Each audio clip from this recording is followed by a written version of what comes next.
Et à ceux qui nous rejoignent, deuxième partie de cette émission avec Territoire d'info, avec la presse quotidienne régionale, bien sûr, les télés locales de France qui nous rediffusent, les Indes radios qui sont 130 sur tout le territoire français qui sont nos partenaires, et avec TV5 Monde. Et l'invité politique ce matin, c'est un ancien ministre, sénateur Les Républicains du Nord, Marc-Philippe Daubresse. Bonjour, merci d'être avec nous ce matin. Pour vous interroger à mes côtés, Marcelo Westfred du Figaro pour Public Sénat. Bonjour Marcelo. Et Fabrice Vesser-Redon du groupe EBRA, mais vous représentez le Républicain Lorrain ce matin sur ce plateau. Bonjour ainsi que la presse quotidienne régionale qui rediffusera votre interview, Marc-Philippe Daubresse, sur ses sites internet à partir de 10h ce matin. On commence avec le vote solennel demain au Sénat du fameux texte Asile et Immigration. Est-ce que le Sénat a beaucoup durci ce texte et pourquoi, Marc-Philippe Daubresse ? Bon, je ne dirais pas qu'il a durci le texte, il l'a, c'est vrai, et c'est suffisamment rare au Sénat pour qu'on le souligne, il l'a réécrit avec une autre conception des choses et en adaptant les moyens et les objectifs au contexte qui nous entoure et notamment européen qui a beaucoup changé. Il l'a quand même beaucoup durci. Prenons l'aide médicale d'État par exemple, elle va être beaucoup restreinte, à tel point qu'elle va être maintenant réservée surtout aux maladies graves, si on en croit le texte que vous avez présenté. D'ailleurs, la ministre de la Santé dit que c'est irresponsable. C'est pas une surprise. On est dans une majorité sénatoriale qui est diverse, mais qui est avec un noyau dur républicain. Et c'est dans le programme des Républicains depuis plusieurs années. Une question très précise. Vous avez été maire de Lambersart pendant 29 ans. Dans la nouvelle mouture que vous présentez, un maire, quand il marie une personne en situation irrégulière, devra le signaler au parquet. Est-ce que vous, comme maire, vous l'auriez fait ? Oui, bien sûr. Le maire est le représentant de l'État. S'il constate que quelqu'un est en situation irrégulière, son devoir, c'est de le signaler aux autorités qui doivent décider ce qu'elles doivent faire en conséquence. Pendant un mariage, ça ne vous pose pas de problème, Avant un mariage, ça ne me pose pas de problème. Vous savez, j'en ai fait des signalements quand j'étais maire avec des mariages qui étaient des mariages blancs. J'en ai connu comme tous les maires. Et le procureur a pris sa décision. C'est un signalement. Après, c'est la justice. On est dans un état de droit qui décide. Le contexte général de l'époque a influencé le Sénat, la majorité sénatoriale. Indéniablement. On voit bien aujourd'hui, c'est d'ailleurs le problème que nous essayons de soulever aux Républicains, on voit bien aujourd'hui que l'Europe, moi je suis très européen, je me suis engagé pour l'Europe et la décentralisation, je n'ai pas changé. Mais cette Europe-là va à la dérive. Cette Europe-là n'est pas capable d'aborder les problèmes qui se posent et qui vont venir de manière beaucoup plus importante. L'Afrique ne va cesser de grandir et tant mieux pour elle. On n'aborde pas les questions de co-développement suffisamment et l'Europe pourrait le faire. Voilà. Fabrice Vesser-Redon. Justement, Marc-Philippe Daubresse, on est à 2 jours là, du Conseil européen. On sent l'Europe qui est très divisée sur le sujet de l'immigration. Angela Merkel elle-même est assez fragilisée en Allemagne sur le sujet. Oui, parce qu'elle a une coalition. Ça vous montre bien toute la faiblesse des coalitions élues à la proportionnelle. Oui, notamment, oui. Mais le gouvernement, des premiers ministres de gauche comme de droite disent que c'est avant tout une crise politique, bien plus qu'une question de flux qu'on dit finalement au plus bas depuis 5 ans. Qu'est-ce que vous en dites ? Le flux n'est pas au plus bas depuis 5 ans, ça c'est pas vrai, je suis désolé. En 2015, il y avait 1 million de migrants qui arrivaient, on est très loin de ces chiffres-là. Oui, bien sûr, mais ils sont arrivés entre-temps et ils n'ont pas été intégrés sur le continent européen. Et il y a toujours ces bateaux qui arrivent, ça veut dire qu'on n'est pas capable de surveiller les frontières maritimes de l'Europe. Donc le problème, il est bien là, il n'a pas été résolu, chacun en a conscience. Je ne dis pas qu'il faut le faire n'importe comment. Moi, dans ma commune, on vient de voter une délibération pour accueillir un village en insertion de familles roms. Donc j'assume, moi, mon humanisme à l'intérieur de ma famille et mes amis aussi. Mais quelque part, on doit aussi avoir cette fermeté pour éviter que le problème soit sans cesse remis sur la table et évidemment que tous les populismes en profitent aux élections. Est-ce que vous êtes favorable à des centres fermés en Italie, en Espagne, pour ceux qui arrivent, ce que proposent la France et l'Espagne, ou des centres fermés en Libye, c'est ce que propose l'Italie ? Pourquoi l'Europe ne marche pas aujourd'hui ? C'est parce qu'elle s'est trop élargie. et qu'aller avec deux tendances qui sont fondamentalement différentes, une qui vient des pays de l'Est, bon d'accord, il fallait réunifier après la chute du mur de Berlin, et puis l'autre occidentale et à culture plus humaniste et méridionale, qui est la France, l'Italie, l'Espagne, etc. Et donc on voit bien qu'elle n'arrive pas à se mettre d'accord sur un barycentre, sur un point de jonction. Faut-il mettre des centres fermés? Oui, s'ils sont provisoires. Est-ce que c'est mieux de les mettre en Libye ou sur le territoire européen? Je pense qu'on maîtrisera toujours mieux les choses sur le territoire européen. Le problème, c'est le problème des accords de Dublin, qui sont totalement obsolètes aujourd'hui et qu'il faut revoir. D'ailleurs, c'est un traité qui n'engage pas de toute l'Europe et qui n'engage pas que l'Europe, puisque la Suisse l'a signé. Vous dites que l'Europe ne fonctionne pas parce que c'est trop élargi, mais oui. Est-ce qu'elle ne fonctionne pas non plus parce que elle ne répond pas aux questions sur lesquelles on l'attend, notamment les questions de sécurité, etc. Mais vous qui êtes un pro-européen. Mais le problème de l'Europe, c'est un problème de gouvernance. Elle ne répond pas parce qu'elle ne peut plus répondre. La machine n'est plus contrôlable avec autant de pays et sans qu'il y ait un noyau dur pour la mener de l'avant et dynamique, comme ça a été le cas du temps des pères fondateurs. Et évidemment que le moteur franco-allemand est en panne aujourd'hui, d'abord parce que entre Merkel et Macron, c'est pas toujours très facile, et ensuite parce que Mme Merkel, vous l'avez dit, est fragilisée à l'intérieur de son pays, alors que jusqu'ici, c'était une dame de fer. Emmanuel Macron va rencontrer le pape au Vatican. On en entend parler ce matin sur la radio, dites-moi. Oui, ça vous intéresse pas? C'est pas que ça m'intéresse pas, mais le fait qu'il devienne chanoine, c'est pas forcément... le chanoine se transforme facilement en chat noir, vous savez. Et le fait qu'il aille rencontrer le pape, est-ce que c'est pas aussi une façon de nouer des liens avec l'électorat? Tous les grands chefs d'État français ont rencontré le pape, bien sûr, parce que le pape, c'est une autorité, c'est pas qu'un chef d'État, c'est une autorité morale. Et bien sûr qu'il doit y avoir ce dialogue. La question, c'est, au-delà de la communication, mais ce sont deux personnes formées chez les jésuites qui se rencontrent. Au-delà de la communication, qu'est-ce qui va se passer dans l'action? Mais là-dessus, le pape François, pour qui j'ai beaucoup de vénération, est quelqu'un qui sait poser les bonnes questions. Donc, Vous n'avez pas de problème avec les jésuites? J'ai pas de problème avec le pape actuel. J'ai des problèmes avec le langage jésuistique. C'est pas tout à fait la même chose. Marc-Philippe Daubresse, ancien ministre sénateur du Nord, Les Républicains, notre invité politique ce matin. On continue sur la politique. Emmanuel Macron dévisse dans les sondages à cause d'une mesure, les 80 km/h. Ça passe pas. 3/4 des Français sont contre. Est-ce que c'est une question de santé publique? Gouverner, c'est prendre le risque d'être impopulaire ou pas pour vous? Alors bien sûr, gouverner, c'est prendre le risque d'être impopulaire. Donc de prendre une mesure qui, à terme, sauvera des vies. Est-ce que cette mesure va réellement sauver des vies? Les associations d'automobilistes de défense. 300-400 morts. Oui, 300-400 morts. Oui, d'accord. Le disent. Toutes les associations sont d'accord là-dessus. Non, c'est ce qu'on nous dit. Ça dépend où on le fait, comment on le fait. Vous savez, on mettrait beaucoup d'argent on consacrerait l'argent des radars à améliorer la sécurité des routes nationales, notamment dans les campagnes. On sauverait sans doute beaucoup plus de morts. Moi, j'ai jamais eu de problème avec les mesures de sécurité routière. Je vous rappelle d'ailleurs que quand mon ami Jean-Louis Borloo était ministre, sous Chirac, on a eu la plus forte baisse donc on les a pris, un certain nombre de mesures impopulaires, mais on ne les a pas discutées ni expliquées, et on ne l'a pas fait forcément aux bons endroits. Voilà. Mais d'une manière générale, prendre des mesures impopulaires... Oui, l'impopularité, c'est pas que cette mesure.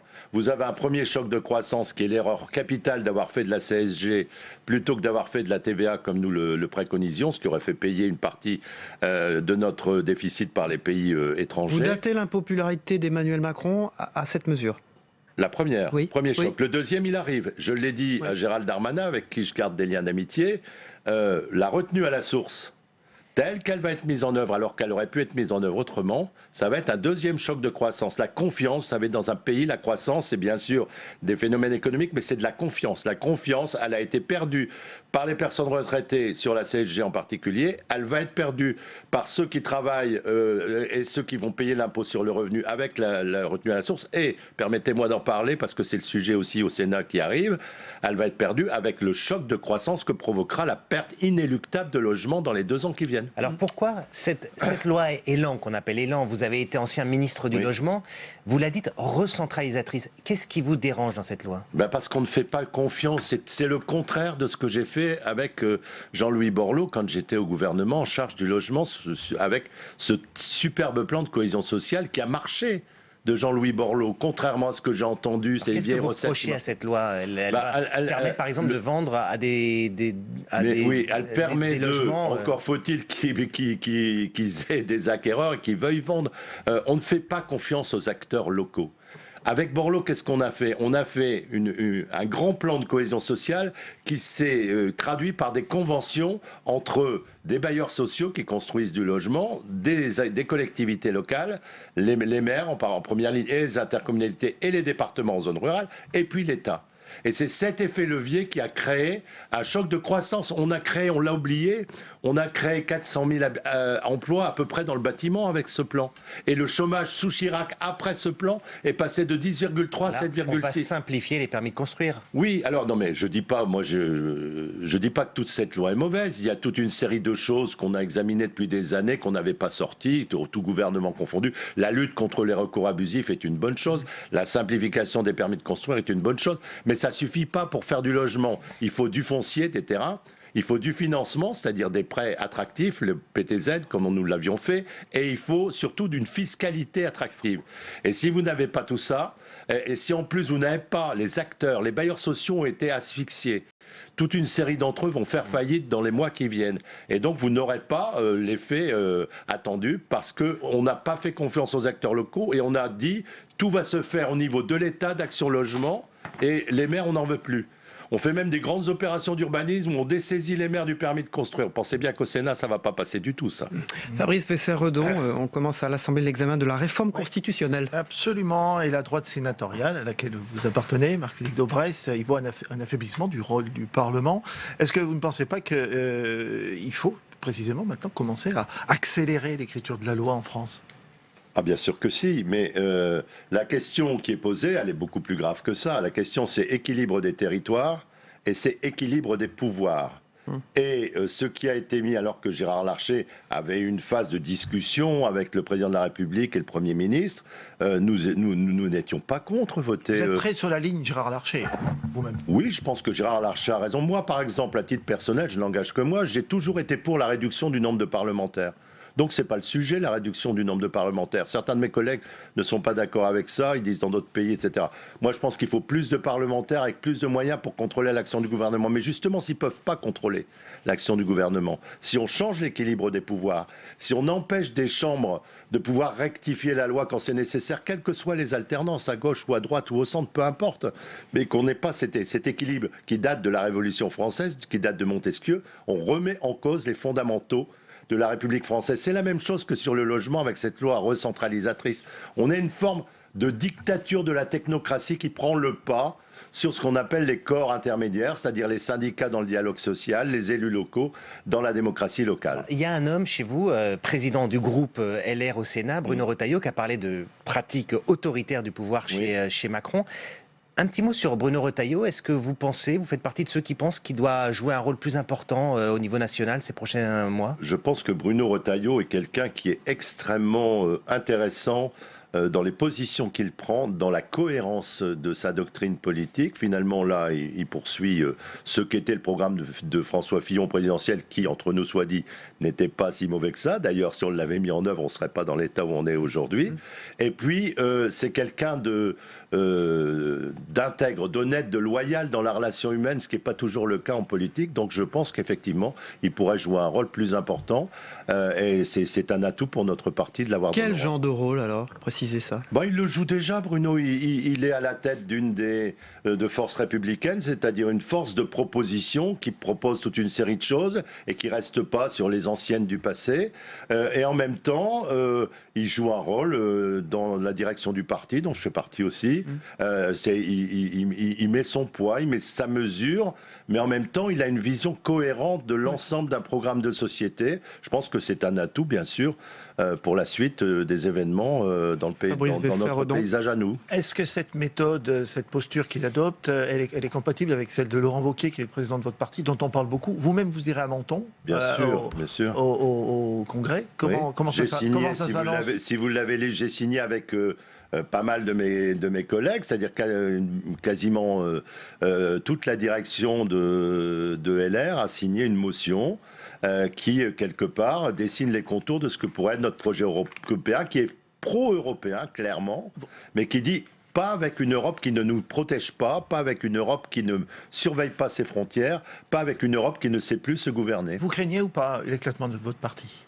Non, à cette heure-ci, non. Écoutez, j'ai pas vu... Vous êtes un pro-européen à l'aise avec les Républicains ? Je suis un pro-européen à l'aise avec les Républicains. Et le texte que nous avons signé dans le journal Le Monde, lisez-le, qui a été élaboré sous l'égide de Jean Leonetti, est un texte très équilibré. L'Europe d'aujourd'hui, ça ne peut pas être la même chose que l'Europe d'hier. Oui. On n'est plus dans une période d'exaltation et pour surmonter la paix, on est dans une période où nous sommes sur la défensive. On n'est plus en Europe offensive.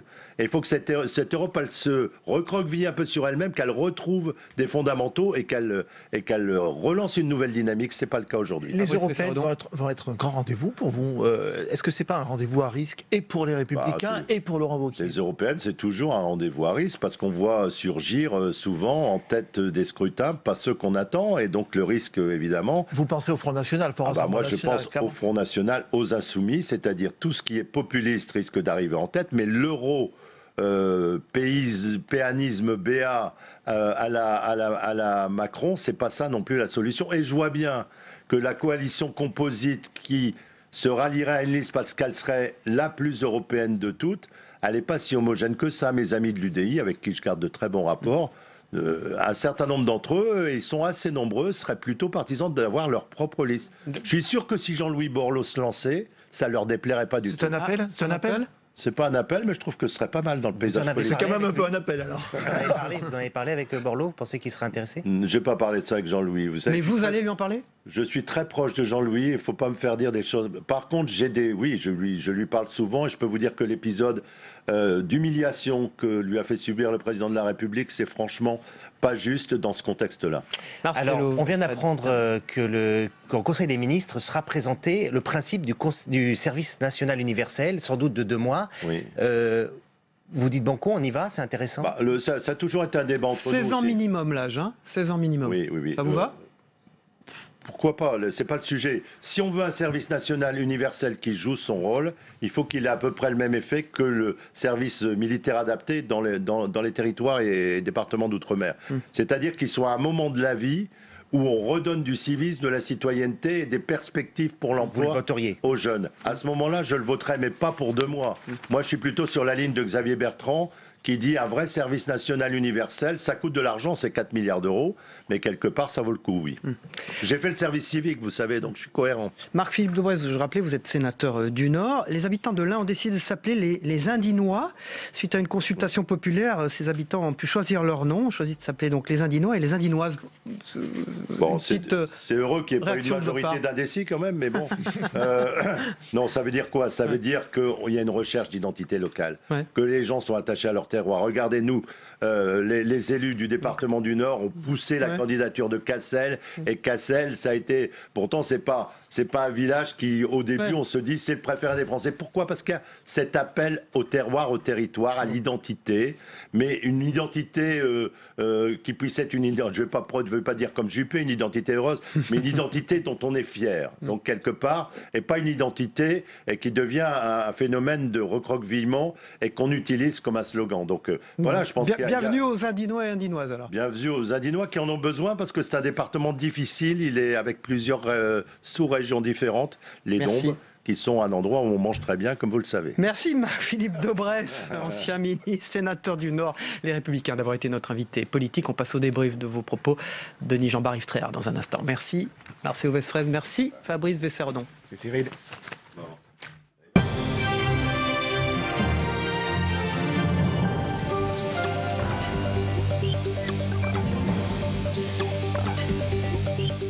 Voilà. Denis Jean-Bart, bonjour. Rebonjour. Vous étiez là dans la première partie de cette émission. Bonjour Yves Tréhard. Bonjour Cyril. Directeur adjoint de la rédaction du Figaro. Monsieur est observateur. Denis Jean-Bart, vous êtes éditorialiste à Nice Matin. Tout de suite, on passe vote solennel demain au Sénat du fameux texte Asile et immigration. C'est aujourd'hui, le vote solennel. Le contexte de l'époque, le contexte européen compte beaucoup, a dit Marc-Philippe Daubresse sur ce plateau, dans au fond le durcissement de cette loi par le Sénat. Yves Tréhard. Oui, c'est une loi qui est déjà une loi assez dure, hein, il faut le dire. C'est vrai qu'il y a un contexte européen qui est compliqué, puisqu'on se demande même si l'Europe ne va pas exploser avec la crise migratoire qu'elle connaît. Alors c'est intéressant parce que effectivement, il y a moins de migrants qui arrivent sur nos côtes qu'il y a 2 ou 3 ans, mais je dirais que ceux qui sont déjà arrivés, c'est ce qu'a dit Marc Philippe Daubresse, il faut les intégrer. Il a raison, il ne faut pas l'oublier, ça ne sert à rien de dire qu'il y en a moins qui arrivent. Il y en a toujours qui arrivent, et en plus, il y a tous ceux qui sont là et dont on a bien du mal à les intégrer. Donc cette loi, on va voir si elle a des effets. C'est surtout de la mécanique, c'est une usine, je dirais, c'est une mécanique pour savoir si on peut justement, régler plus facilement et plus rapidement les dossiers qui nous sont soumis de demande d'asile, première chose.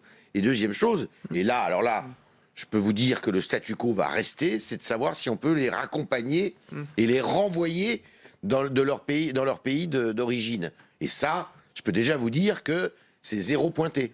Denis Jeanbart, avec un contexte européen, évidemment, on pense à l'Italie, qui ne va pas aider dans ce sens-là. Alors, comme Yves, soyons pragmatiques et regardons l'application de cette loi qui est la énième loi et en effet, elle ne réglera pas tous les problèmes, c'est évident, notamment la question du retour. Moi, en revanche, je suis extrêmement inquiet sur ce qui se passe en Europe. Quand même, alors c'était pas un sommet européen, mais ce conseil qui s'est réuni dimanche. Un sommet préparatoire. Préparatoire, voilà. Qui s'est réuni dimanche. On se rend compte qu'il y a une partie des pays de l'Union qui ne viennent pas parce qu'ils sont en désaccord. C'est-à-dire qu'on en est à un stade, à mon avis, jamais connu. Alors, il y a eu la fameuse... des incidents autrefois, on se souvient entre Thatcher et Chirac, mais c'est la première fois qu'on voit un bloc de pays qui disent non, nous on ne participe plus à cette histoire-là, en telle que vous voulez l'écrire. Et il ne faut pas négliger ça parce que cet ensemble des pays d'Europe orientale, auxquels vous ajoutez l'Égypte et l'Autriche, ça représente 150... l'Italie et l'Autriche. Et les pays baltes. Et les pays baltes. Ça pèse plus de 150 millions d'habitants, c'est-à-dire un tiers de la population européenne. Donc vous voyez, sur cette question capitale, à mon avis, aujourd'hui, l'Europe peut vraiment éclater. Mais je pense qu'il y a un choc... Par ailleurs, pardon Yves, les pays qui se sont réunis ne sont pas tous d'accord. Ils ne sont pas tous d'accord entre eux. Et à l'intérieur des pays, il y a des désaccords qui sont en train de se manifester, y compris entre des alliés quand même historiques, qui sont la CDU et la CSU en Allemagne. Et ne négligeons pas la France, n'oublions jamais qu'après ce débat calamiteux qui a montré ce qu'elle était, Madame Le Pen l'année dernière, entre les 2 tours de la présidentielle, près d'11 millions de Français ont voté pour elle. Donc il y a un risque aussi d'explosion sur ces sujets-là dans notre pays. Non, mais il y a un risque d'explosion. Mais ce qui est intéressant à la faveur de... Je crois qu'il faut prendre un peu de recul historique. Il y a un choc culturel interne à l'Europe. C'est ça qu'il faut savoir. C'est que, effectivement, je pense que les opinions publiques sont en majorité favorables à des mesures beaucoup plus dures face à la crise migratoire. Mais il y a un choc historique à l'intérieur, un choc de culture à l'intérieur de l'Europe. Personne ne le dit, ça. Vous avez des pays comme l'Italie, comme la France, comme l'Espagne, comme la Belgique, qui sont des pays historiquement qui connaissent les phénomènes migratoires, qui sont d'anciennes nations colonisatrices. Donc il y a toujours eu des mouvements, il y a toujours eu une diversité. Vous voulez dire qu'ils ont su intégrer mieux que d'autres pays? Non, mais ça faisait partie de leur histoire. C'est pas le cas de la Pologne, c'est pas le cas du groupe de Visegrad, c'est pas le cas des pays baltes. Pourquoi? Parce que je vous rappelle qu'il y a 20 à 25 ans, ces pays vivaient encore sous le joug communiste. Ils se sont libérés du joug communiste, ils n'ont pas envie maintenant qu'on leur impose depuis Bruxelles une façon de régler leurs problèmes. Ça, c'est la première des choses. Deuxième chose, ce sont des pays qui n'ont jamais vécu la diversité culturelle. Ce ne sont pas des pays qui ont un passé colonial. Ce ne sont pas des pays dans lesquels, eh bien, vous avez une diversité, je dirais, ethnique et culturelle aussi forte qu'en France. Et là, c'est pour ça qu'aujourd'hui, les opinions publiques ne comprennent pas dans ces pays-là pourquoi elles doivent s'ouvrir de... Elles ont peur de perdre leur identité.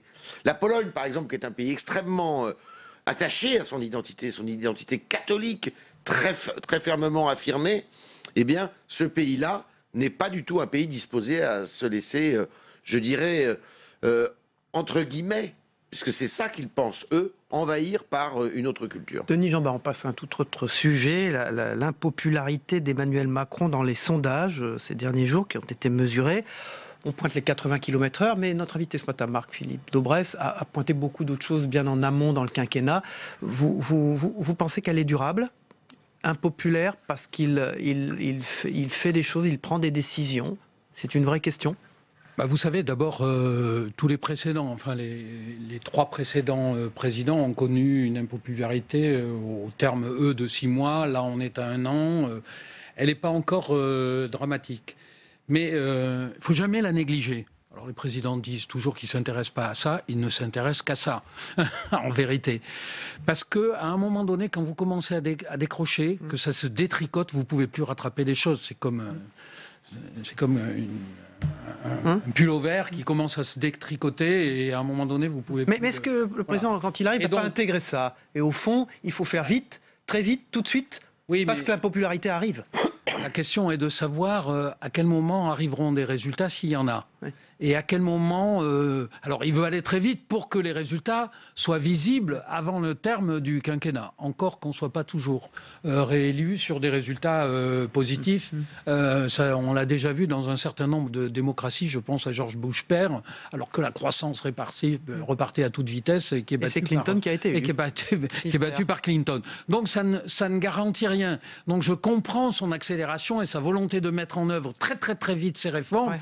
Mais c'est vrai que ça provoque un tel remue-ménage, en plus, avec une communication en ce moment qui est très loin de celle qu'il voulait instaurer au début du quinquennat, jupitérienne. Maintenant, c'est une communication quotidienne, au coup par coup, et des coups de poing. C'est rien. Enfin, je pense pas qu'il attache trop d'importance à ça. Surtout que la popularité. Moi, je crois qu'il y attache les autres. Non, mais faut pas. C'est pas pour ça qu'il faille qu'il change d'action. Ah non, mais bien sûr, il a fait une stratégie, il va pas. Évidemment qu'il regarde ça, mais l'intérêt, si vous voulez, c'est de voir pour lui que ses opposants sont tout aussi impopulaires, voire plus. Hein? Quand vous voyez la popularité de M. Wauquiez, quand vous voyez la popularité, il n'y en a qu'un ou qu'une qui doit lui faire peur, non pas parce qu'elle est populaire, mais parce que son électorat est, à mon avis, très puissant, c'est Marine Le Pen. Merci. Mot de la fin, Yves Tréhard, directeur adjoint de la rédaction du Figaro, Denis Jeanbart, éditorialiste à Nice. Maintenant, on passe aux zappements de ce que vous devez savoir. Une revue de l'actualité de ce qui s'est passé dans le monde ces dernières heures avec notre partenaire TV5 Monde. On se retrouve après.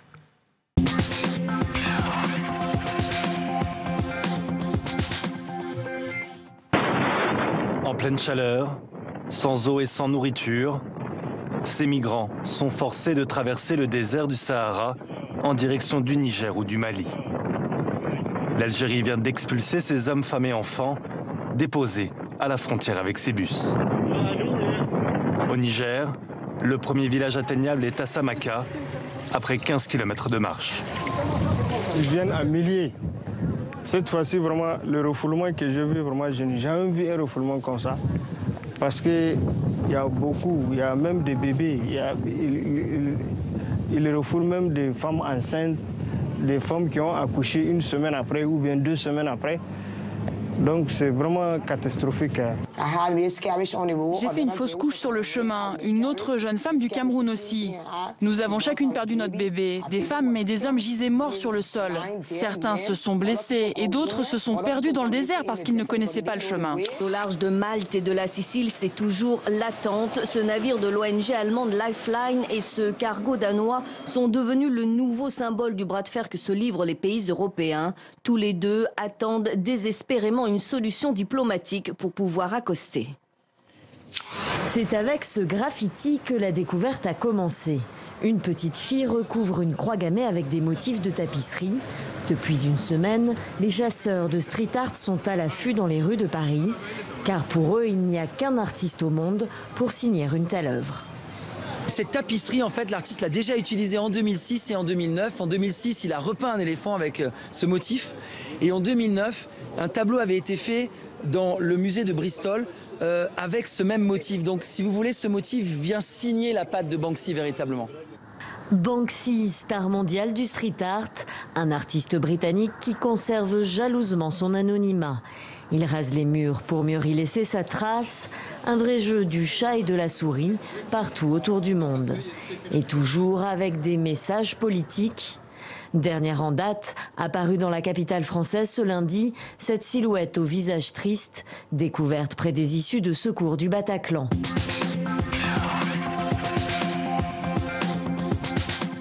Avec un mystère qui reste, qui est Banksy? Merci de nous avoir suivis.